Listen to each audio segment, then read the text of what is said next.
सामुदायिक बचत तथा ऋण सहकारी संस्था लिमिटेड पनौती 4 टौखालको सञ्चालक समिति, लेखा सुपरभिजन समिति र कर्मचारीहरूबीच अन्तर्क्रिया कार्यक्रम सम्पन्न भएको छ।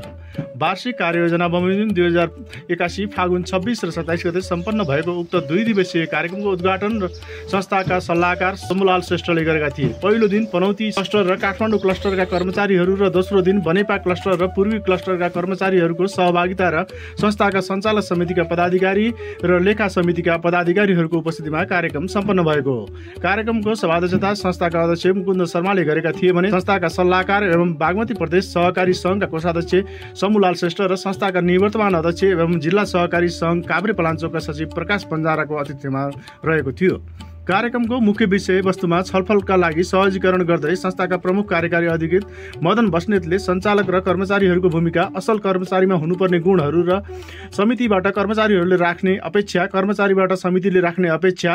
सञ्चालक र कर्मचारी बीच हुने सम्बन्ध, संस्थाको लक्ष्य तथा योजनामा समिति र कर्मचारीको भूमिका, सञ्चार र पारदर्शिता, नेतृत्व र जवाफदेहिता, संस्थागत संस्कृति र मूल्य मान्यता, निर्णय प्रक्रिया, प्रतिभा व्यवस्थापन तथा विकास,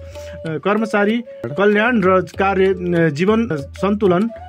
सङ्कट व्यवस्थापन तथा पृष्ठपोषण, पुरस्कार तथा दण्ड प्रणाली, सहकार्य, सञ्चार, अनुशासन, नैतिकता, सिप र दक्षता, सृजनशीलता लगायतका विषयवस्तुहरू समेटेर श्रव्य दृश्य मार्फत प्रस्तुतीकरण गरेका थिए भने सहभागीहरूले कामको सिलसिलामा आफूले भएका समस्याहरू र तिनका समाधानका उपायहरूको बारेमा जिज्ञासा राख्दै छलफलमा